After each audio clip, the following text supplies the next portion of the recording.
Hello Bominions. So normally I don't do this type of thing. I don't review an entire brand as a whole. I'll just like nitpick a particular product, but today I'm going to pick apart the entire company because I'm a little peeved. Alright, I think that I should be less peeved than some other people out there. I will get to that, but this time is an entire company, and that is on Tooth and Nail Cosmetics. Alright, let's do this. So I first heard about Tooth and Nail Cosmetics about 5 or 6 months ago from Biohazardous Beauty. That seems like a mouthful. It's hard to say. She had reviewed their highlighters. Now at the time that she made her video, they only did highlighters, and now they do eyeshadows. So anyway, so I had seen her video and I thought that they looked really impressive. Like, they have a lot of white highlighters, so you know, perfect for the paleys. They have a lot of white highlighters that like shift to different colors. So I mean, they do have a plain white highlighter, and they do have like a white highlighter that shifts to red, or a white highlighter that shifts to blue, and so on and so forth. You know what I'm saying? So I was very intrigued by them, but I just never placed an order for whatever reason. You know, there was always better shit to buy, I guess. So finally, on July 1st, I decided to bite the bullet and place an order, because a lot of other YouTubers that I watch and I like have been recently using their products, and I was like, okay, I guess it's time. So I placed an order, like I said, July 1st, and a week went by after I had placed my order. And now, just before I forget to mention this, I did receive like a confirmation email that my order went through, so it wasn't like they weren't emailing at all, okay? That will make sense in a moment.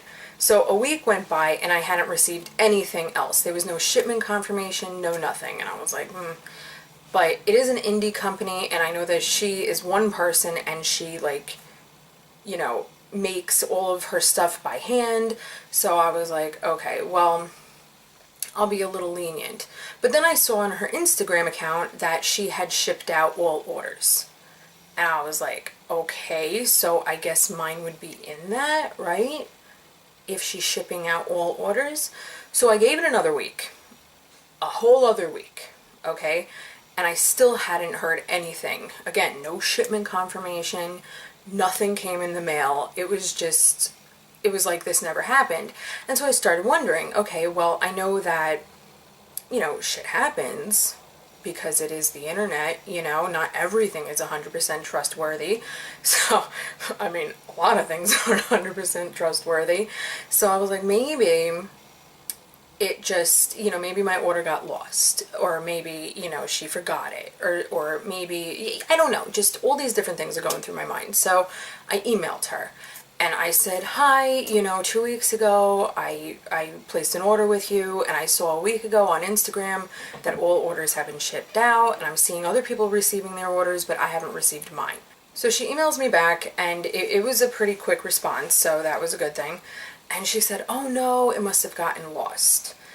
I was like, okay, you know, again, things happen. And she said, don't worry about it, I will send you another order. Fine, cool. So she made it sound like she was sending my order out right away. Like, oh, oops, shit, you know, this is unfortunate, I will send your order out tomorrow. But about a week went by, and again, I hadn't heard anything, I hadn't received anything, no shipment confirmation, no nothing in the mail. And I emailed her again, and I said, hi, I was wondering if you could tell me the status of my order. So she emails me back a couple days later, and she said, oh, I'm sorry, I haven't sent it out yet because I like to spend time with my husband.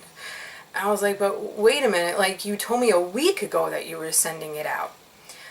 But, okay, maybe she had the week with her husband, whatever, okay. It was still kind of strange to me because I saw that she was actively doing stuff with other orders. It wasn't like she was completely ignoring the company itself, because she had been, you know, talking on Instagram to people.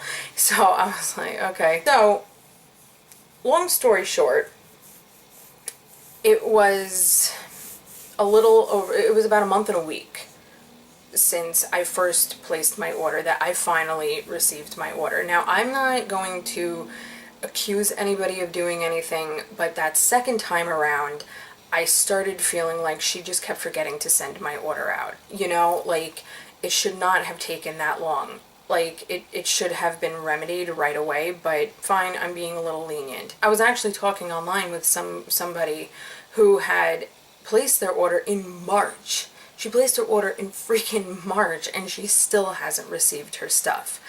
Like, that is absurd. That is absolutely absurd, and there's absolutely no reason for it.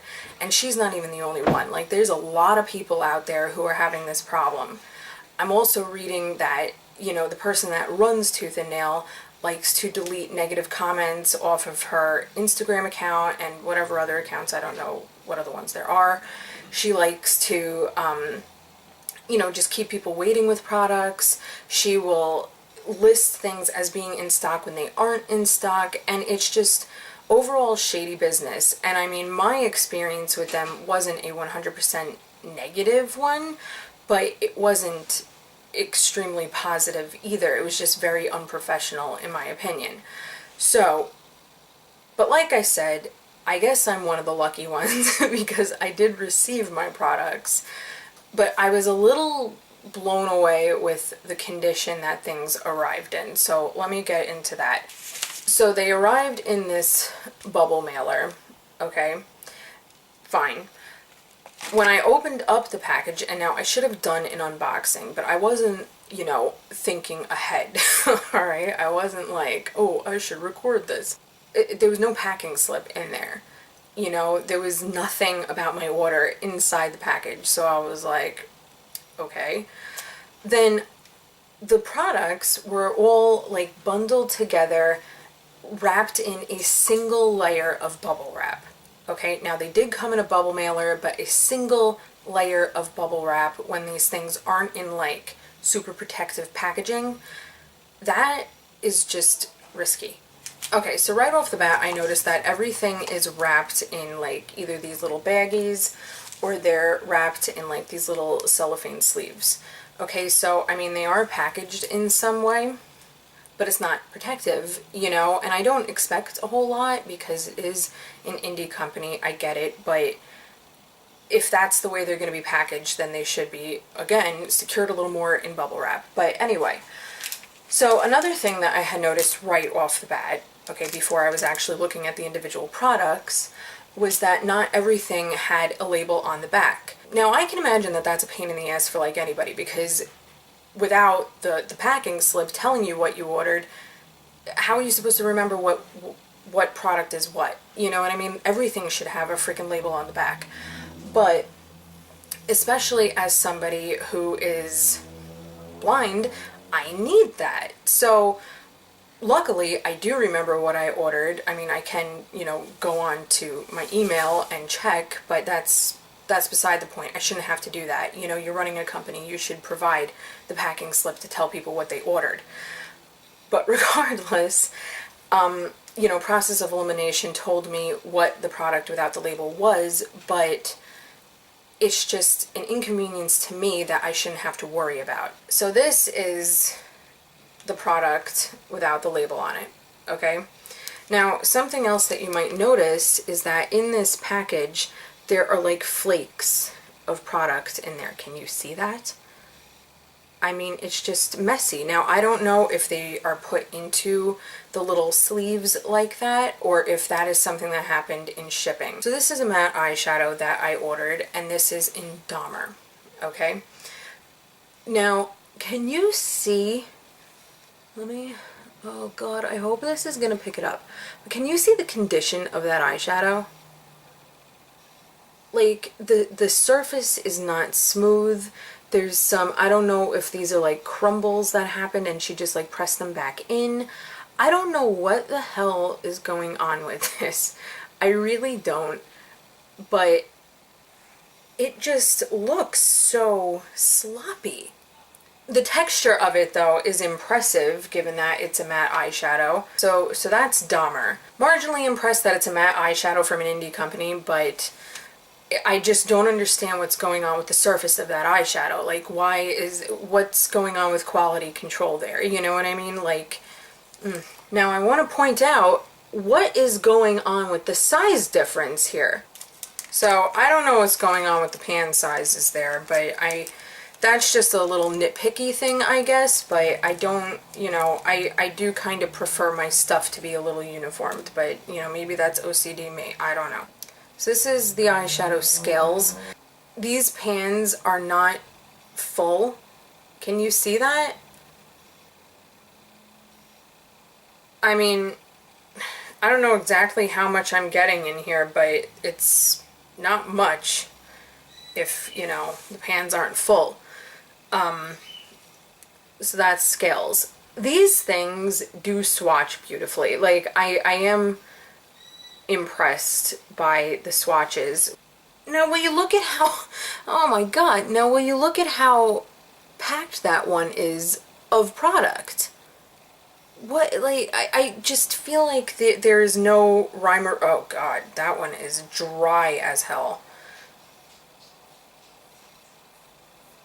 And it doesn't swatch excellently. That one is seriously dry. Like, touching my finger in that one, I wasn't even sure that anything was gonna pick up. Like, that just feels like the entire thing is hard panned to hell. This one was the reason why I placed an order for shadows in the first place, okay? I can't get it open, oh my lord. So this is Blood. Now, again, look at the pan. I just don't understand why that one is jam-packed to the brim, but these other ones feel like they are seriously lacking in the product department. That is Blood. And I am impressed with that one overall, between the texture and the swatch. Like, I mean, it looks really good. So this one probably looks the best out of all of the shadows. I mean, it does look a little used because I used it, duh. It also swatches pretty well, and it applied really well to the eyes. So those are the shadows that I got. Now, I did get one highlighter, and I got this in Bone. Now, something I will say about the highlighter versus the eyeshadows is that the highlighters do seem a little more perfected, you know, and I guess that might have something to do with that the shadows are newer to the company than the highlighters are. But that being said, I want to point out that this is how this arrived to me. I don't know, oh my god, I can't see. There are indents all along one side of the edge. And I don't get why. Like, it looks like it was gouged with somebody's finger. Like, that's how this looks to me. And again, to me, something like that is just unacceptable. When you're paying for a product, I don't care what caliber your company is. You know, I don't care if you are a freaking giant like Estee Lauder or you are a little guy from Etsy. I don't care. You know, people are paying for your product, and if you are sending something to somebody that looks like it's been gouged with their freaking fingernail, it's just unprofessional. And I'm not saying that that's really affecting the way the product functions, because it doesn't at all, but it should still, like this should not happen. You know what I mean? That just should not happen. So anyway, these, or this, I shouldn't say these, this feels so good. Like, this feels so good, and it swatches so beautifully. Like, oh man, I don't know if you're gonna see that, but it's like right along here. Overall, I can't say that I'm going to be ordering from this company anytime soon, simply because I don't understand the quality control with these products. I get it that this is one person running this entire company. I understand that it's maybe difficult to keep on top of orders, and maybe you're like trying to pump things out really freaking fast so that you get everything going really quickly. But when I'm waiting a month and a half for my products to get to me, I get that maybe the first package got lost in the mail. Fine, I'm understanding of that, but as the customer, I'm not 100% thinking about that, you know what I mean? I'm just thinking, it took me a month and a half to get my products in the mail. I expect them to look really good. But $6 for an eyeshadow, $9 for a highlighter, that is drugstore company prices. You know, I mean, I don't know. I'm very torn on it. And then as far as the service goes, I consider myself to be one of the luckier ones in comparison to some of these other people that are out there who are like completely freaking pissed. And, you know, maybe their products came broken and they've been waiting months for a replacement. Or maybe they're that poor girl who has been waiting since March to get her stuff. What happened to my phone? Why is it lighting up? So those are my thoughts and opinions currently on tooth and nail cosmetics. I don't want to say that I'm completely unhappy now that I have the products, but I don't know. I was honestly so ready to just try and get my money back until I saw that my package came in the mail today. Service like that is just inexcusable to me. It's just not okay. So anyway, that is that, and I will talk to you guys at another time.